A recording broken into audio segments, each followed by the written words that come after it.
Life isn't perfect, and neither are we. No, but we know how to face our fears And have some fun. and talk about all the messiest things of life. Like the messiest things. Get connected to yourself, get connected to others, and get connected to the life right in front of you. This is The Connected Life with Justin and Abi. That's me. That's you. And you. Why, hello. Ew. What? That's such a gross voice. No, that's Why, hello. that's the exact type of voice you should have when you're in a tub No. with the person you love. No. Your voice Yes. should be like, rub-a-dub-dub. Two Rub- people in a tub. Rub-a-dub-dub. No, A gross. husband and a Stop wife it. in a tub. Stop it. This is not dirty. No, it's No. not. Well, there's nothing dirty about a husband and a wife in a tub wanting to just but it's bathe each also- other. You're ridiculous. We're on location On location in a bathtub. in a bathroom. Yeah, that's A why there's giant such bathtub. an echo In Nevada City, echo. California. Yeah. Which the streets are lined with gold. I mean, you can't see it But yeah, it's way under the streets. under the surface of the earth. Mm-hmm. And we're hanging out. Came down here for some things we're working on doing. Some treatments. Some treatments. And I said, why not? Why not do a podcast in the tub? I wish you guys could see this setup because there are wires taped around the bathtub. Yeah. And I can't believe that he's trusting me because I'm basically like a toddler in real life. Yeah, no, that's real. And so I'm literally waiting any moment for me to accidentally drop this mic in the water. This is like a setup for a murder mystery. Murder. Murder. Who's the Who mystery? done it? Who else could have done it? You've now recorded yourself being here with me at Could the have been the time of maid. death. Could have been the maid Could have been the maid. who just threw everything in the water with us and electrocuted you. Only. Only. That's funny. In a murder mystery like that with Abby, I wouldn't be surprised, in the end if they're like, and she did it to herself accidentally. I don't understand. Well, you know how they're like, who done it? And then there's all these people that supposedly could have done it. And then in the end, you found out that she just slipped. Are you just saying like that's your take on the genre of murder mysteries? Yeah, but that's my take on you, is that you would accidentally just drop something in the water. And So be you're like, if you died, chances are you made it happen. they're like, who killed her? She killed herself accidentally. And Yeah, that's that the is end. how it would have happened. That's exactly how it That's would have true. happened. Because I'm so likable. No one would want to kill me. So we decided, I was like, hey, you want to take a bath? And she was like, okay. And I was like, hey, we need to record a podcast. Twist. Plot twist. So let's do it in the bath. And, I thought it would be a great place to have a conversation. About relationships. Mm-hmm. Mm-hmm. And specifically, how? What do you want to talk about? Well, I thought I would start with this. We're on a trip here, and I am, obviously, we've talked about this on the podcast, have been working through all kinds of my issues this year and the year before and the year before. Oh, wait, and my whole life. Yeah, there is no end to your issues. But so I was thinking about this belief I used to have, which I thought... I wish we had suds. Like bath soap suds. Big bubbles. Oh, yeah. That'd be really fun. I would have a bubble beard. She has done a bubble beard before. Mm-hmm. They're the best. Who doesn't do bubble beards if there's bubbles everywhere? It's less seductive than you'd think. Well, this is not a seductive bath, so it would have been fine. Yeah, it's not. This isn't seducing you? Nope. No? No. Okay. Well, I'll let go of what I thought was going to happen after this. So you were saying. Okay, so years All your ago, issues. I used to think that a man could save me from issues. And I know all the feminists listening would be like, hell no. Men can't save your issues. Save you from your issues. Yeah. Mm-hmm. Yeah, and I know that that's true. I know that that's true. Justin thinks I can't hold the mic. I'm fine over here. Just another man saving you from your issues. So, I grew up with this belief. Now, part of it is, I grew up with my mom who was mentally ill. So my dad naturally felt stronger to me and more capable than my mom did because my mom was really fragile. So I was looking for somebody to save me from all of the pain that I had, which obviously I would look to a man because men seemed less fragile from the subconscious belief system I had growing up. Right. Totally. And when I was growing up, it was like back in the day where every rom-com is about men coming and saving you. And that's the whole point of your life is falling in love. And, back when Disney, I think that a lot of people in media have done a good job of changing the narrative storyline that we're actually meant for more than just a romance. Yeah. But deep down, in working with almost every married couple, whether you grew up in my generation or the generation that's younger than me that doesn't relate to that at all, there is a subconscious belief that your partner will be able to save you. Save you or destroy you. And it's two sides of the same coin. Oh, well, I don't know what you mean. Tell me about that. Well, it's like this. What you're saying is like, hey, if I get married and I get in this relationship, everything's going to be okay. I'm going to get healed. We're going to be amazing. It's going to be the best thing ever. And then it's not, right? That's one side of the coin. Mm-hmm. The other side of the coin is just this fear that marriage is this place that destroys you. Right. So you're just wanting to add in another thing. Yeah, I'm going to talk about. Yeah, I'm going to talk a little bit about that side of the coin as well. Okay. So, and really what it is both scenarios leave us equally powerless to another human being. Yes, that's true. That somehow they either break me or they save me. But at the end of the day, they're dictating ultimately my well-being. Yeah. And you can talk about the side of solution and finding your solution inside of marriage. Yeah. So I think a lot of people, I know so many single people, and sometimes I just allow them to like daydream, and every once in a while I pop the fantasy also. Depends on what kind of mood I'm in. But the idea would be like, oh, once I get married, I won't have to worry about finances, or once I get married, I won't feel rejected all the time, or once I get married, I won't feel lonely anymore.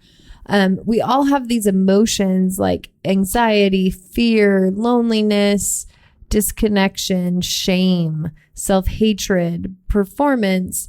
Like all of those emotions we think will disappear when we find someone. Right. And I think one that stands out to me that I just wanted to highlight is loneliness. That's such a huge one of like, I feel so alone in life. I just wish I had somebody. And if I had somebody, I wouldn't feel so lonely and depressed. Like that's one of the biggest emotions that I think is on the surface for people when it comes to the idea of like, I need to get married so this will go away. Yeah. And I've been lonely for 12 years. So I kid.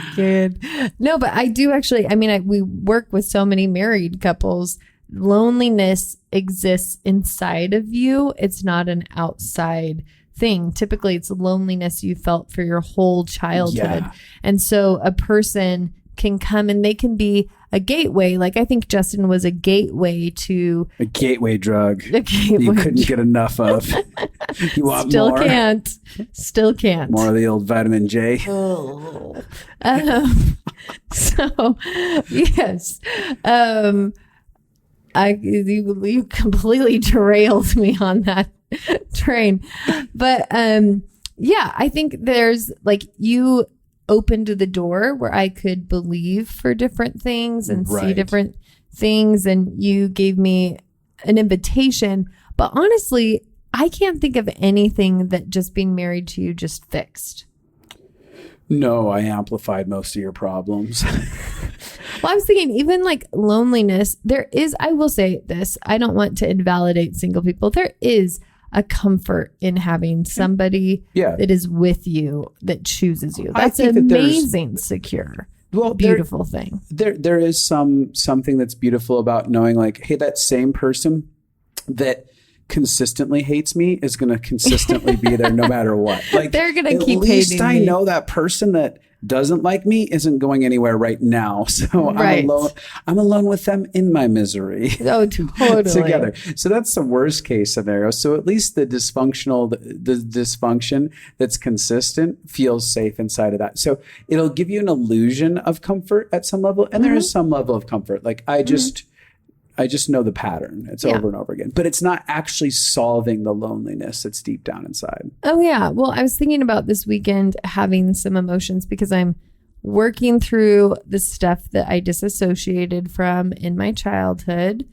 For those of you out there, disassociation is a deep, deep method of compartmentalization that people disconnecting from one's experience. Yeah, you heard it first right here. The Connected Life host has so many areas she's disconnected.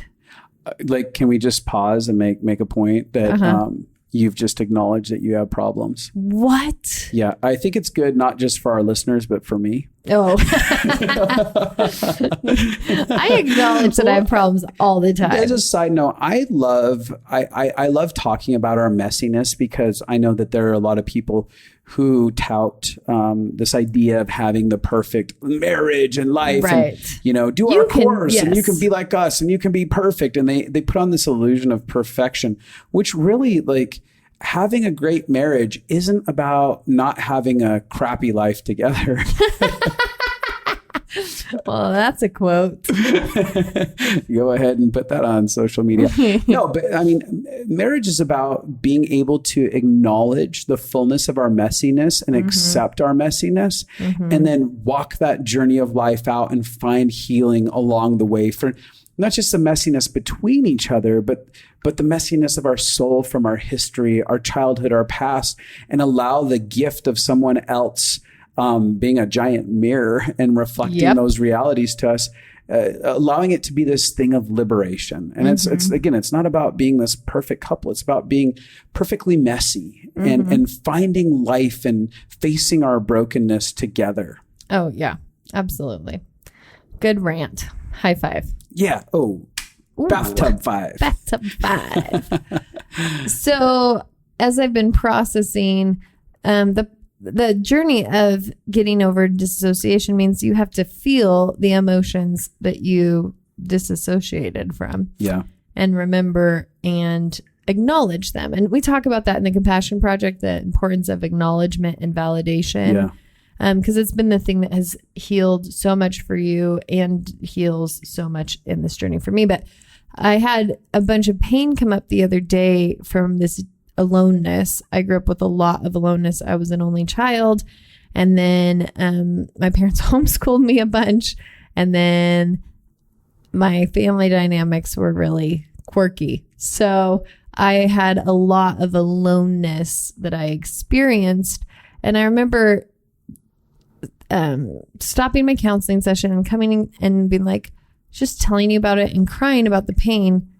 But it was so real to me that there was nothing you could do to fix that. And I remember in the beginning of our marriage, that ache that I had inside, I would want you to fix it. And when you couldn't fix it, I'd be mad at you. Yeah, which is interesting because that was literally the echo of my childhood, which is that my mom wanted me to be the solution for her pain. And when I couldn't, she got more aggressive and more angry with me.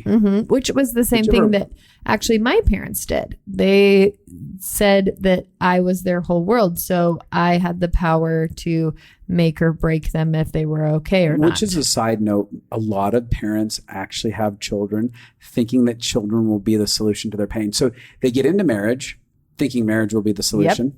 And then it isn't. Oh no, we're fighting and everything. Now we should have some kids. Right. Maybe that's what we need to bond. Listen, no shame to all of you listening who are like, this is my life story. No, because this is so many people's life story. And then all of a sudden you've put all this expectation and weight on your children and you're like, I hate these kids. They didn't do anything. Well, no, here's what happens. When kids are little, they're unconditional loving machines. Yeah, they're like, I love you. It doesn't matter what you do to me. Yeah, it doesn't matter. You're the best, mommy, daddy. what happens is that feels so intoxicating to people's souls because we haven't experienced unconditional love, most of us. Yeah. So it feels like finally I'm being loved and connected to in this deep, compelling way.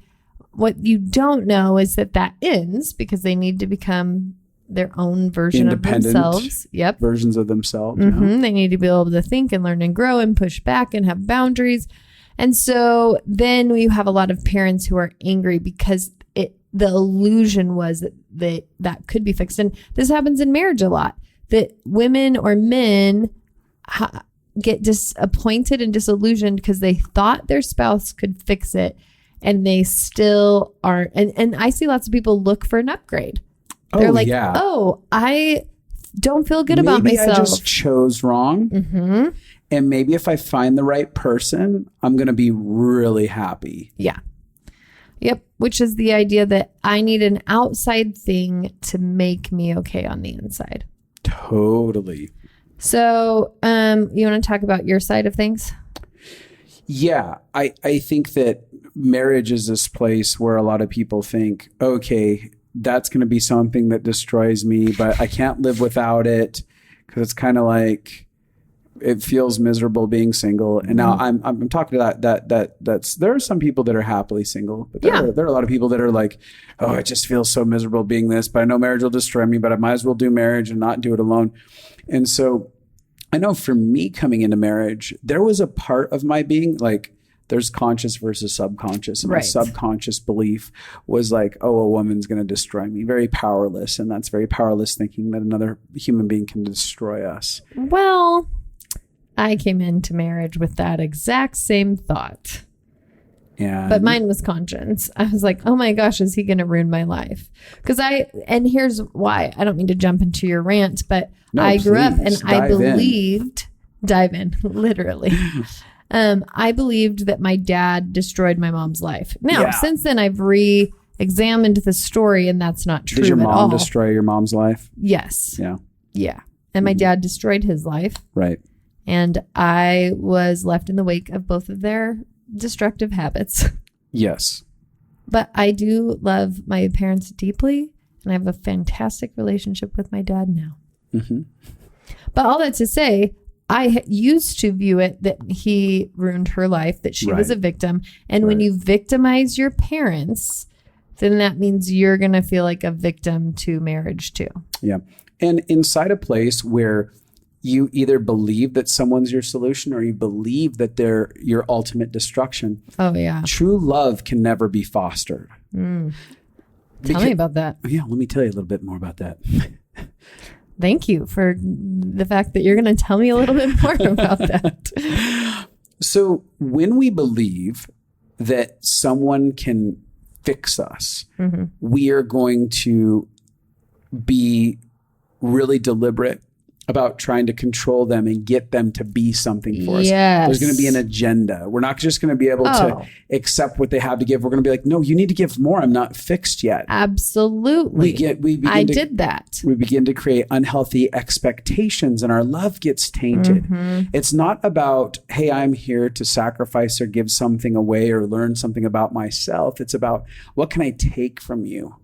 Yeah. I remember like my abandonment trigger. I really believed you were like, if you just don't abandon me, then the pain will be gone. If I can just be loving enough and not create situations where you feel abandoned, then you'll be great. You'll be healed. And something you said the other day, you actually said that a much calmer and docile man, basically. I might have maybe broke him. Yeah, you would have broke him too, probably.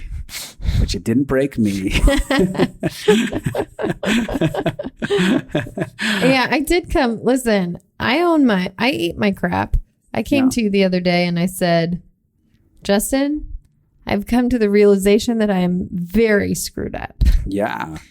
And while your rage did dramatically affect me, I would have been crazy regardless, because crazy was inside of me, not how I reacted to you. Yeah, it had nothing to do with our circumstance. Because the truth is, if I would have been healthy, you would have done rage, and I would have had healthy boundaries and had a voice without raging back, and created like invitations for you. And had I been the most docile man on the face of the planet, you would have still went nuts away. I think so. Yeah. Because nuts was in me. Yeah.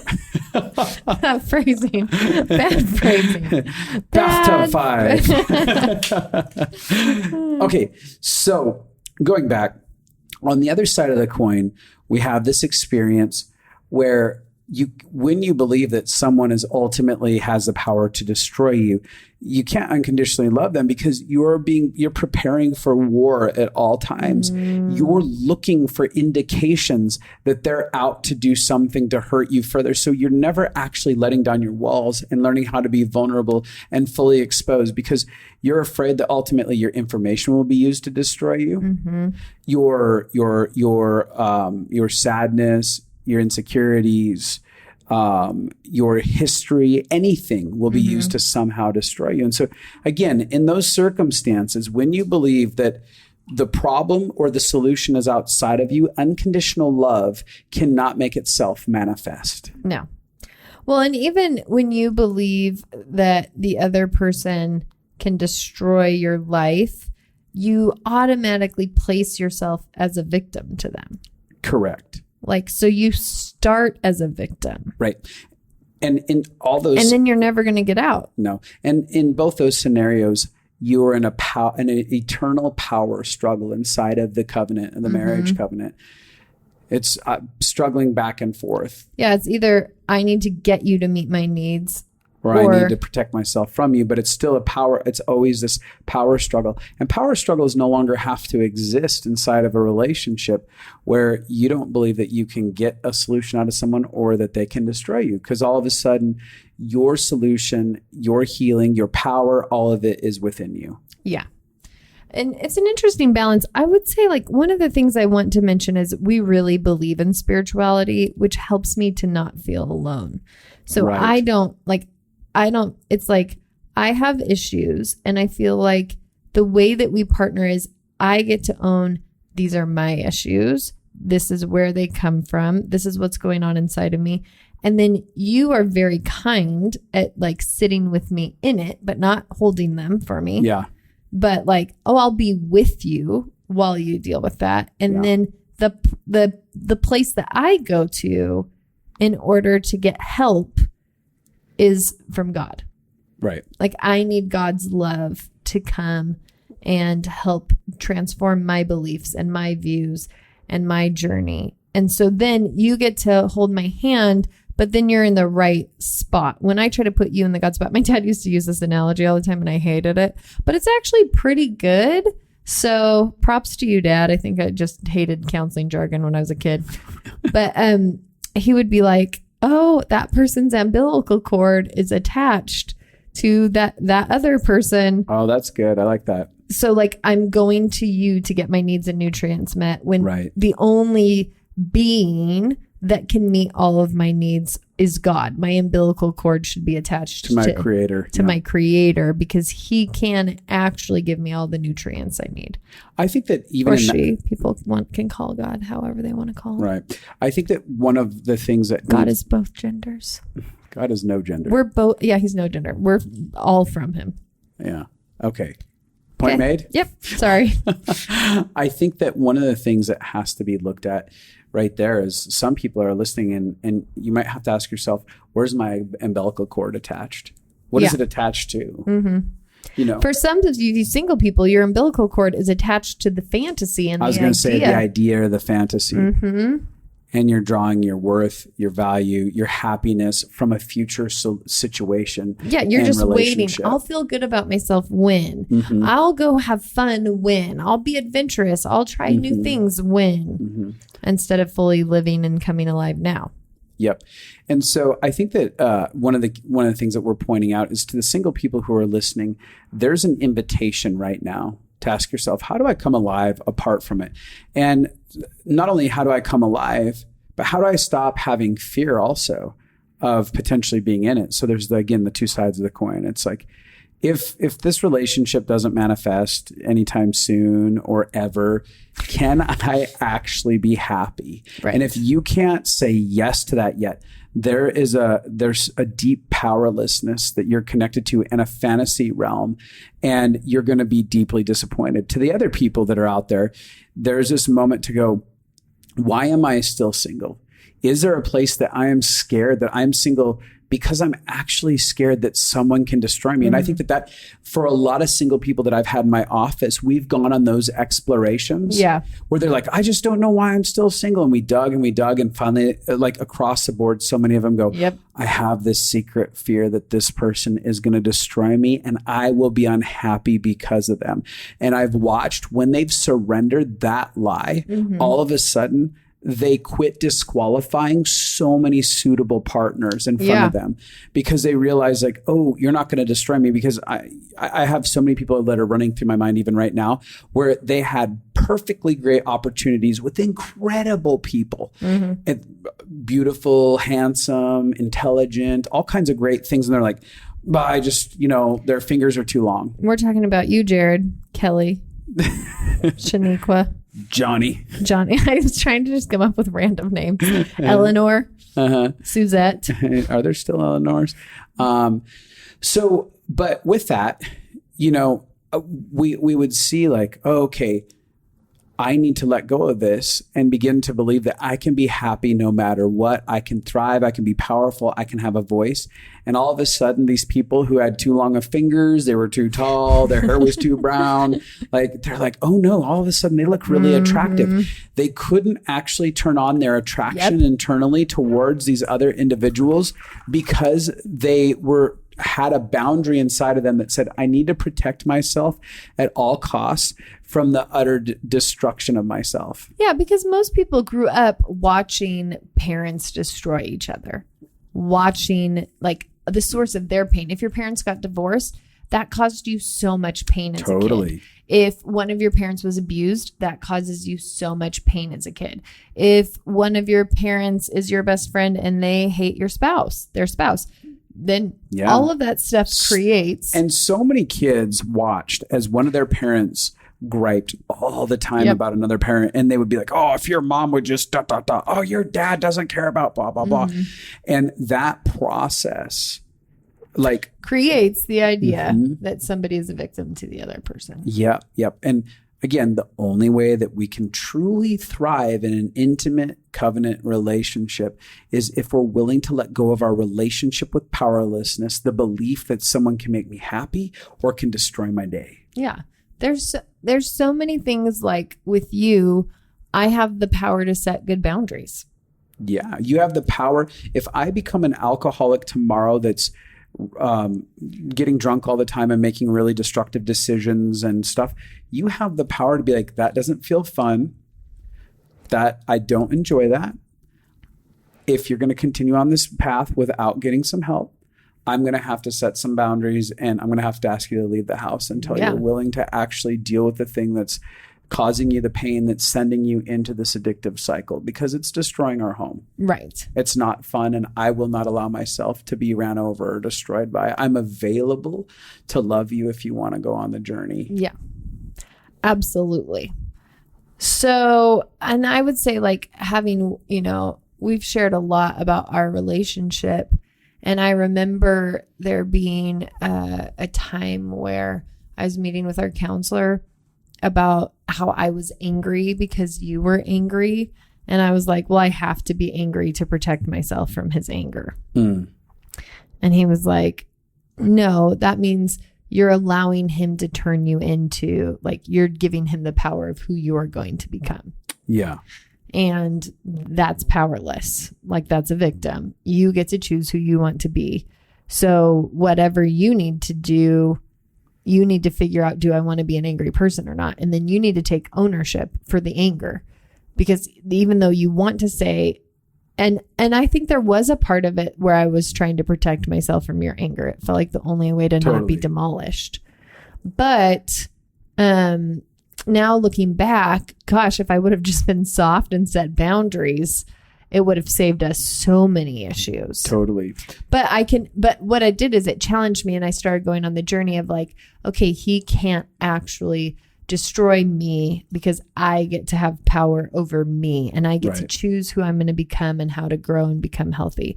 Now, a lot of times when people, they do this power balance where they give their other spouse all the power. Right. So either meet all of my needs or I'm going to let you run over all of my needs. And then what they do is they do a power swing where then they actually are like, screw you. I'm setting 5 million boundaries. I don't need you. I haven't set any boundaries in our marriage. And then it flips to, I'm now setting 5-mile boundaries. Right. Where like you can't even ever work through your stuff with me or get through it again. And I would like to say it's a really good journey to go on the process of having to do both. Yeah. Excuse me.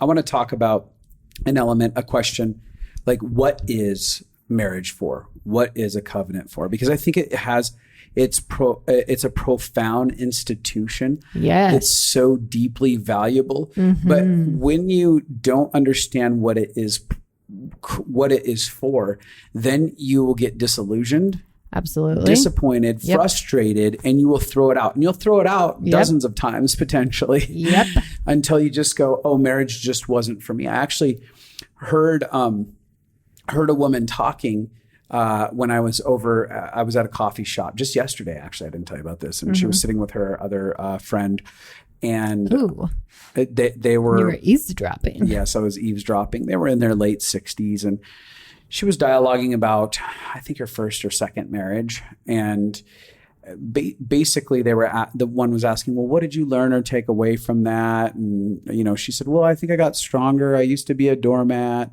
and I got stronger, and I learned to have a little bit more confidence. And then the friend goes, well, you're still that way. You're still a doormat and don't have confidence. And you could hear in her pause her offense and calculating how to respond to this situation. But she was like, yeah, I just don't know. I mean, I'm considering going on the journey of maybe just being with women moving forward or something like that, because I just know that the men that I've been in relationship with didn't feel great. I don't even care about sex anymore, so that doesn't matter. I just want someone that I'm friends with and that we're at peace with and we don't have any problems. And which I found interesting because she also went to a fantasy or an illusion that she could then enter, like, okay, if it doesn't work with a man, if it's a woman, I can do it with no we'll problems. Understand each other. And to be fair, I understand the component of women with having their emotional circuits turned on. Sure. And I do understand that. Sometimes, lots of times you find what you're used to. Sure. Yes, you reattract what you're used to. Yep. I am just saying that I understand that there is a component where in the cultural design of masculinity that's been dialogued about, we've been told that we're not emotional creatures. So we shut down some of those components and don't know how to do it. And that's changing rapidly with the changing of culture and stuff. But there was an element of that, especially from her generation. So I can see that. But inside of it, there was this illusion that she thought like, oh, well, I'm just going to go on and be happy again if I get with someone else. And I don't necessarily know that she understood like what was the purpose in those things, because that was kind of a bit of the dialogue. Like, what did you grow from it? What was the purpose? And she didn't have a lot of the answers fully. And again, the one that she did give, the friend's like, nah, that's not different. Totally. But inside of it, I think that there is this thing about marriage that we don't see it as it's the gift. It's this covenant, this yes, like, I am going to say yes to you in this journey of life till death do us part, for the opportunity for me to find the best version of myself in an experience where I can't just run. Yeah. And it is this beautiful thing of learning how to love somebody who's imperfect. Right. While learning how to grow in the midst of your imperfections. Right. And learn how to love yourself and learn how to come alive. And I think that if we were to approach the institution of marriage with the idea of, oh, this is going to be a gift that's going to sharpen me, but it's going to take some clashing. Yep. It's going to rub away all the places that are so hardened. Yeah. You're going to be a mirror of all of the things they need to work on. And even if that is like, let's say our that fears, our insecurities, our self-hatreds, our judgments, all of that is going to be looked at. And again, if you come into marriage going, okay, there's big things like that I'm going to have to face. And it's an invitation for me to dig in and become for something. The beauty of who I was always meant to be is going to become unveiled through this crushing process. Yeah, that's so hopeful for people. Ooh, marriage is a crushing process. But I was thinking today, we took this bike ride and I've never gone off-road bike riding, and it was awesome. But it was so hard in the beginning, and I was like terrified I was going to die. And it was super, super hard. But I actually love physical things that are hard for me, because there's something about achieving them that really makes me feel like, I don't know, I feel confident that comes up, and like I feel brave, and I really enjoy that. And I think that there's such a culture right now about everything is about making us happy. Right. So marriage is supposed to make me happy, and if it doesn't make me happy, I'm out. Instead of seeing the struggle and the thing that is hard can be part of a beautiful overcoming story. And it can really show us a lot about who we are, and it can invite us into the healing journey. And I don't want to we are in no way bashing or shaming people who have been divorced. Condemning that process. And we also understand that there are terms for divorce Absolutely. that are like, no, I have become the best I can. I have worked the hardest I can work. And there is something in this experience that's very destructive. Mm-hmm. That there's also someone on the other side that doesn't want to partner with me in the journey of solving the destruction that is here and overcoming it. So we have both walked with people out of relationships. Yep, and helped them walk out. Yeah, because knowing very well the destruction, the toxicity wasn't going to solve itself, and we helped them to become powerful in a way that, I do want to talk about this. There is a concept of power that's a broken concept of power of like, well, I just don't like this, so here's my middle finger. I don't have to try anything here. Yep. You go be your bad self and do whatever you want because you're powerful. And I'm like, that's not powerful. Powerful was learning how to come alive inside of your heart, face your fears, deal with your own triggers, recognize your own pain that you're bringing to the table. Absolutely. Recognize your dysfunctions. There's never been somebody who's wanted to divorce their spouse that has been an innocent partner. No, not at all. I actually asked a couple one time, and I do this with a lot of couples actually, but there's one that's popping into my head. And I just said, I need you to make a list at least of 5 to 10 things that would make it really difficult to be married to you. They're like, I love it. They're looking at me like, what? And I go, no, 5 to 10 things. Yes. I want to know what would be difficult about being with you. You're not actually working on your marriage if you haven't recognized those things. If all you can see is the 10 difficulties or 100 difficulties of your partner, and you can't recognize like, oh, this would be absolutely so painful and difficult to be around me when I act in these ways, then you're not being a powerful person, because a powerful person is aware of their messiness and is okay with not being okay and going, hey, you know what? I am messy and I don't have shame about it. I'm healing and in I'm my journey of life. I'm not going to blame you for my issues. Right. And so part of this again goes back to marriage is this wonderful invitation into discovering not only the fullness of who we are, but in that actually becoming powerful. Yeah. Even dating, I would say the same thing.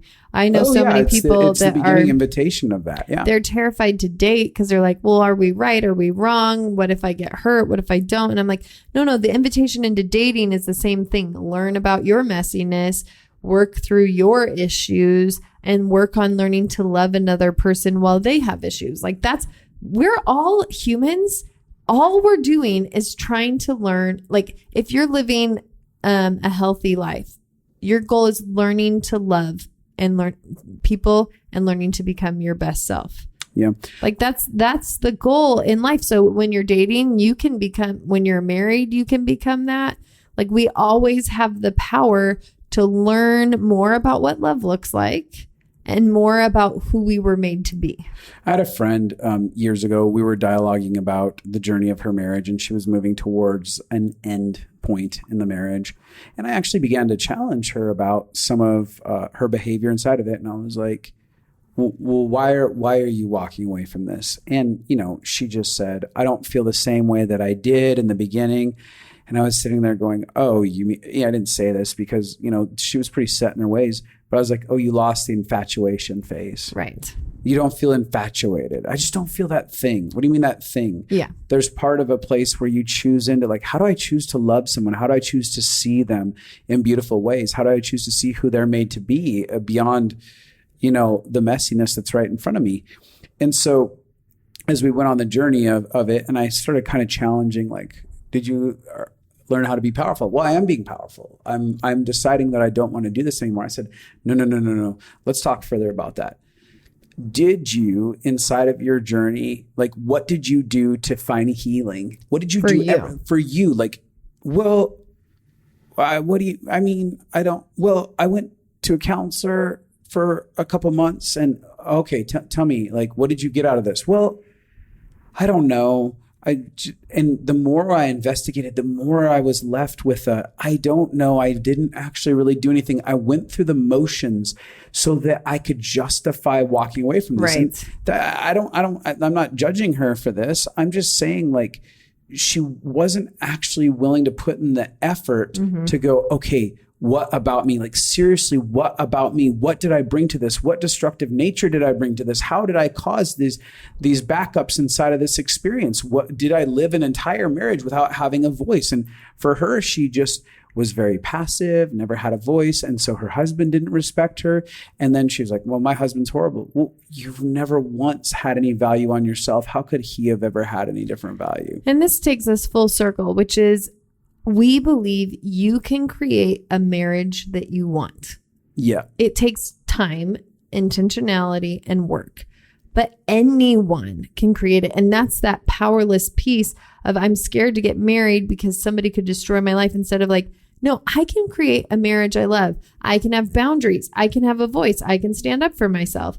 I can speak words of truth over my partner. I can take time outs when I'm getting frustrated. Like, there's so many ways to be powerful. And there's this fake power that I kind of just want to address really quick that is going around. It's like a false feminist movement, which is, me getting my power back means I just leave anyone that is inconveniencing me at all, or like where I feel like I can't truly be myself with you. Yeah. And the thing is, I find that the people that I have friction with, like me and Justin have had lots of friction, and it's through that friction I have found more of who I was made to be. And when we avoid those moments with people, because we decide we're powerless to it, we miss out on a lot of the gifts in life. Absolutely. Now, this is like this turned into a real serious conversation. Totally. Surprise! Bathtub 5 went downhill fast. I think that the reason that, I see in my head a picture of people right now who are listening, who have spent a lot of time meditating on the ideal partner. And you're in marriages currently. Right. And you've been meditating on this ideal partner. And in fact, some of those ideal partners are actual people that you've been thinking for a while. And you fantasize that they will meet your needs. And you're going, maybe that'll be the thing that solves everything. And I just wanted to pause for a moment and say, I am challenging you right now to begin to ask, what does it mean to be powerful? What does it mean to fully come alive in my own self? What does it mean to find my solution inside of a connection to myself and my umbilical cord connected into a creator that actually loves me and speaks a higher truth to me? Because I think until we get back to understanding the truth of our identity, we were bound to repeat these destructive cycles of disconnection inside of relationship. And we're bound to this unhappiness that comes with that. Absolutely. And I have so many clients that I've worked with that we create this image of who someone else would be. We're not spending time daydreaming about who we would be to be the best version of us in our marriage. Again, because we're daydreaming about the best version of someone else to make us happy. Yes. And it goes back to what I said. We think that we need someone else so that we can heal and be okay, so that we can feel alive, so that we can. And I got to tell you, I know not everybody has this experience, so I just want to share it. And we got to wrap up. But Justin is a phenomenal partner. He's been a mess, but he's been a phenomenal partner to me. And some people have never had a phenomenal partner. And so they really do believe, but if there was just someone better, I can't fathom a human that would be better for me than you. And I have still had so much pain, so much suffering, so many triggers, so many things I've had to work through in life. Like none of you being a good partner fixed any of the holes. I remember Dax Shepard saying that, like when he had his biggest downfall was when he was at the top of his game, making the most money he'd ever made in Hollywood. And the illusion was broken. Right. Because he was like, I'm still me.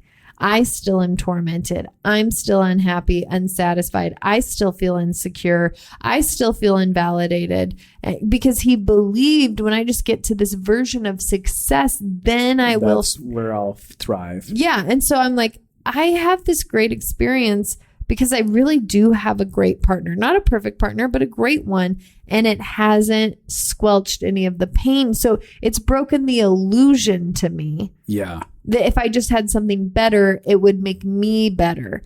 And so some of you don't have that. You're like, no, I can really see all the flaws. And to be honest, both me and Justin at different points in our marriage could have done the same thing. I can see all the flaws in them and why they're ruining my life. Oh, you're saying that each me of and us... you could have. Oh, I've had plenty of times in the marriage where I've thought about how you're ruining my life. Yeah. But so exactly. I've been like, if she would just change, then I would be fine. Yeah. But and I could prove it to a counselor. Right. Absolutely. That's why I'm like, you got to be careful what kind of counselor you get. You have been a pain in the ass. You got to get a counselor that tells both of you to deal with your stuff. Yeah. Yeah. But anyway, my whole point is to break the illusion that there is a perfect partner out there that when you meet them, you will then be okay and everything will be fine. Mm-hmm. And if you allow yourself in this to let go of the illusion, you can have nice bathtub times with bathtub fives and everything will be okay. And a reminder to you single people who think that it's going to destroy you. It's not going to destroy you any more than where you're at now in life.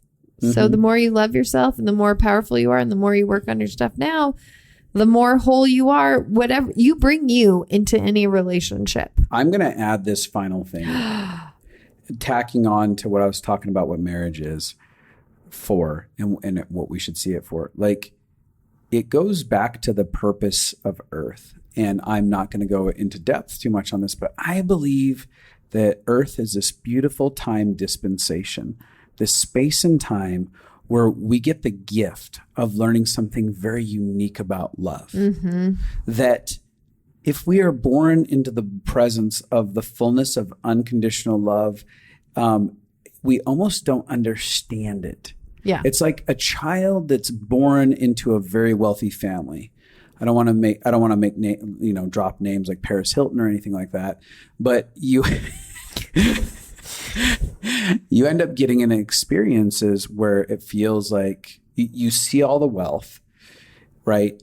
And you don't understand it. You've never been in lack. You've never been in poverty or anything. And then, but those who have been in poverty understand the gift of wealth. They all of a sudden go, oh my gosh, do you understand the gift of that $100 bill, totally. That $1,000 check, that $10,000 payment, that car, or whatever it is that they've never had? There's this deep value for it. And so there's something about Earth as this special gift where we get born into this sense or experience of what feels like poverty, a lack. and we get to begin to have all the lack removed away as we surrender to love. And the lens of lack begins to be stripped off our eyes. The blindness begins to go away, and we go, oh my gosh, there is love. That is what love can look like. And I believe that marriage is a springboard, or covenant relationships where we commit ourselves through the hardest of the hard, the most difficult moments. When we stay committed to someone, we allow them to affect us, but not allow them to control us, where we allow the circumstances to reveal something to us, that it actually ends up springboarding us into this divine place of understanding love in a way that when we leave this space and time, we have a value for it in another space where we get to actually rule and reign as co-heirs in love. And we get to actually relate from an entirely different place now, as opposed to before, when we didn't understand what the gift was inside of that space. So I know that's kind of like, I loved it. It could sound a little hippy dippy, but the whole point is like, we have to begin to reassess, what is earth? What is life for? What is this gift revealing a nature of unconditional love to me? And every relationship is an opportunity to say yes into the process of being revealed, who we are and what love is, all being revealed to us, because it is the one thing that we get to take with the lessons, the experience. That is the one thing that we get to take with us from here, not the money, not the achievements. That's all done away with. It's gone. It's forgotten about. There's very few people who transcend the sands of time and their name continues to echo out for thousands of years. There's very few people that exist like that. So ultimately, what are you taking with you? And what is this gift of covenant relationship that you get to choose into, either now, currently in the marriage you're in, or the potential for a marriage you're about to step into? Which is reframing it that marriage isn't all about meeting my needs. Nope, it isn't. Nope. It's about learning and growing and becoming and having to love like you've never loved. Sacrificing, giving something away, becoming something in the midst of it. Yeah. The most beautiful love stories sometimes are not the ones that are the easy ones. No. Often aren't. And oftentimes, the most beautiful love stories have some of the biggest heartaches inside of them, and the greatest hurdles that were overcome. And it's the fighting for other people and ourselves that makes something so valiant, so beautiful, so worth repeating and hearing about. So there you go. There's a new way to fantasize about marriage and relationship. Ooh, I get to work through all my crap. I get to come alive, and I get to heal, and I get to sacrifice some things. Yeah. I do just want to mention this. We do really believe that you should not be in a relationship with abuse in any form: sexual, mental, emotional, physical. And then there's so many more things also. But I just want to say that because typically the people who listen to these kinds of things, who shouldn't stay, use these to stay. Right. And the people who should stay don't listen. So that's my thing. All right. Well, hey, thanks for joining the stumbles in the bathtub right now. I could go take a nap now. I'm so tired from being in this warm water for so long. You don't want nap time. My skin is all wrinkly. We're like prunes. Pruny toes. Pruny toes. Hey, so last but not least, don't forget, if you got anything out of this, to rate, review, subscribe, and share. And if you want to learn something more about yourself and how to love others, go ahead and check out the Compassion Project on stumballconsulting.com. What a good idea. And last but not least, homework. If you are married, take a bath. If you're not married, find someone to take a bath with. Ew. No, just everybody can take their own baths. Sure. But I mean, at some point, find someone you can take a bath with. Get married. And bye.